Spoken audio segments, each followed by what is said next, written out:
Good morning guys, বহুত দিন মূৰত ভিডিঅ' আৰম্ভ কৰিব ওলাইছোঁ। এয়া বয়ে মাছ বাচি আছে আৰু আমাৰ বাবুই চাই আছে মোবাইল। আৰু বেচৰাৰ অৱস্থা নোহোৱা হৈছে, কিন্তু গা চা ভাল নহয়। পাপা,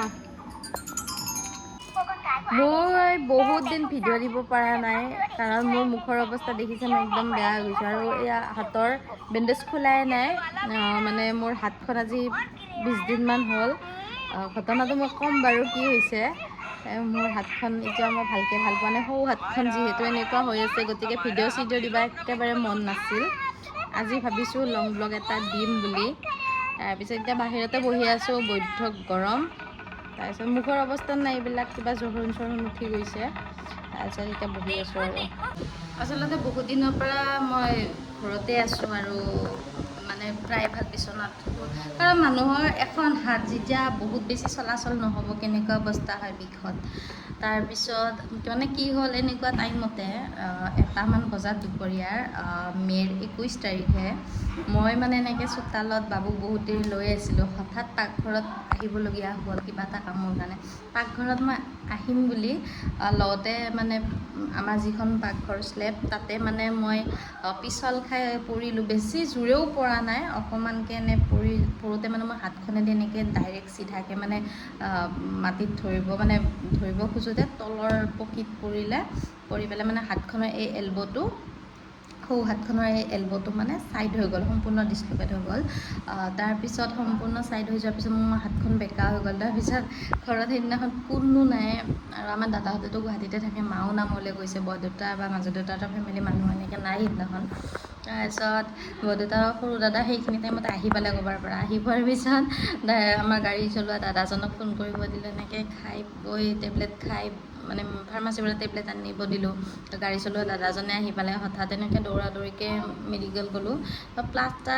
প্লাষ্টাৰ দিলে হাতখনত, কিন্তু 11 দিন 12 দিনমান ৰাখিলোঁ। তাৰপিছত খোলাৰ পিছত এতিয়া মোৰ হাতখন মানে মুভ অন নহয়, মানে মই না মুখৰ ফালে ভালকৈ আনিব পাৰোঁ, না চিধা কৰিব পাৰোঁ। তাৰপিছত এতিয়া থেৰাপি লৈ আছোঁ, আজি এসপ্তাহমান হ'ল। থেৰাপি লওঁতে এতিয়া হাতখন তলফালে অকণমান যোৱা হৈছে আৰু অকণমান ওপৰ ফালেও অহা হৈছে, অকণমান আগতকৈ ভাল পাইছোঁ বাৰু। তাৰপিছত এতিয়া নাজানো সম্পূৰ্ণ কেতিয়া ভাল পাওঁ, আৰু ভাবিছোঁ যে থেৰাপি লোৱাৰ পিছত যদি আৰু বিষ দুখ অকণমান থাকে, অসুবিধা পাই থাকোঁ, আকৌ ডক্টৰক দেখাম, বেলেগ ডক্টৰক। সেইটোৱে কথা। আৰু বাকী আমাৰ জানেইতো, নতুন যিটো ঘৰ, তাতে আমি খুব কিবা কিবি ৰুওঁ, মায়ে কিবা কিবি শাক পাচলি লগাই থাকে। তাতে কল হৈছিলে হা, কলৰ চাইজ মই দেখাই আছোঁ, মানে বহুতকেইটা চাইজে হৈছে বাৰু কলৰ। মই আপোনালোকক দেখাম, এথোক কলৰ চাইজ চাব হা, এই এটা। এতিয়া হয়তো কিছুমানে কমেণ্ট কৰিব পাৰে বাহিৰৰ পৰা কিনি আনি পেলাই দেখাইছে, দৰকাৰ নাই বাহিৰৰ পৰা কিনি আনি দেখাবলৈ। কাৰণ আমি গাঁৱত থকা মানুহ, গাঁৱত শাক পাচলি, ঘৰৰ কল মূল, কল ফল এইবিলাক থকাটো বহুত বেছি একো ডাঙৰ কথা নহয়। আমাৰ প্ৰায় কল আমি নিকিনো, আমাৰ ঘৰৰে হয়। কাৰণ বহুত কল লগাইছে মায়ে, গোটেই পুখুৰীৰ পাৰে পাৰে কল লগাইছে, গতিকে এঠোক এঠোককৈ বেক টু বেক হৈয়ে থাকে। এইটো এটা চাইজ এঠোক কলৰ, এইটো এটা চাইজ, আৰু এইটো এটা চাইজ। এইটোও পকিছে, কিন্তু এইটো খাব পৰা কল হয় নহয় মই নাজানো। এইটো বাকলিটো এৰাওঁতেচোন ফালিয়ে থাকিলে, এনেকুৱা চাইজৰ হৈছে এইটো। এইটো মিঠা, কিন্তু এইটো মই নাখাওঁ। কাৰণ কিয়, এইটো মিঠা যদিও মানে অকণমান কলটো বেমাৰী টাইপৰ, সেইকাৰণে নাখাওঁ আৰু। বাকী এতিয়া ভাত খাম, আৰু মা নতুন ঘৰত গৈছে, কালি গুৱাহাটীৰ পৰা সৰু দাও আহি পালে। বাকী মোৰ গুৱাহাটীত যি কাম বন আছিলে সকলোবোৰ কেঞ্চেল হ'ল, কাৰণ মই এতিয়া যাব নোৱাৰোঁ।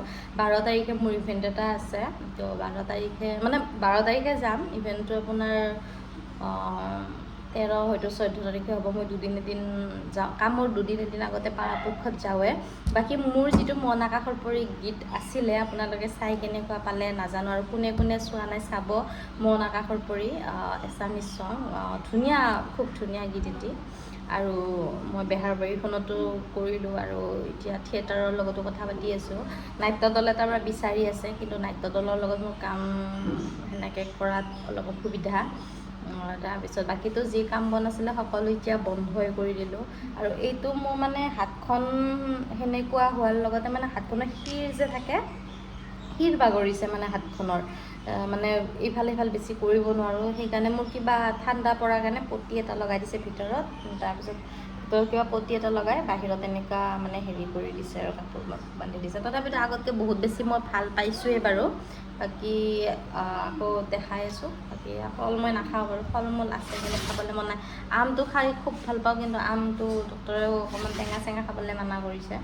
এতিয়া আমটো কিন্তু কিনি আনা দেই, আম চাম ঘৰৰ নহয়। বাকী দেখাই আছোঁ বাৰু কি কৰি থাকোঁ। চাওক বঢ়িয়াকৈ শুই আছে, শুই মোবাইল চাই আছে, খুব দিছোঁ। আই আই আই পাপা মোবাইলো চাই থাকে আজিকালি মাজে মাজে। এইটো আমাৰ বমচিটো এয়া হৈছে গধূলিৰ চাহ, বিস্কুট আৰু ৰঙা চাহ মই বাতিত খাওঁ জানেই। আৰু এয়া হৈছে বৰফি, তাৰপিছত এতিয়া চাহ তাহ খাওঁ। আৰু হাতখন বাৰু থেৰাপি লৈ অহাৰ পিছত আৰু কিবা এটা লেপ এটা বান্ধি দিয়ে সদায়, ঠাণ্ডা পৰি থাকে হাতখন। শিৰ চিৰ বাগৰিছে মানে, হাতখনৰ কণ্ডিশ্যন বহুত বেয়া মোৰ। তাৰপিছত এতিয়া অকণমান উঠাব পৰা হৈছোঁ এনেকুৱা আৰু। বাকী বাৰু দেখাই থাকিম। খুব জোৰে বৰষুণ, একো শুনি নাপাব। বৰষুণ কমিলে মই ভিডিঅ' বনাম। এতিয়া বাৰু বৌদ্ধ বৰষুণ বাহিৰত মই দেখাই আছোঁ ৰ'ব। প্ৰচণ্ড বৰষুণ, বৰষুণৰ কোবত একেবাৰে একো শুনা নাই, বতাহ বৰষুণ আহিছে। বাকী মই বহুত দিন ভিডিঅ' দিব পৰা নাছিলোঁ বাৰু। বাকী মোৰ আহিবলগীয়া ব্লগবোৰ যাতে আপোনালোকে মৰম দিয়ে, আজিলৈ আহিছোঁ।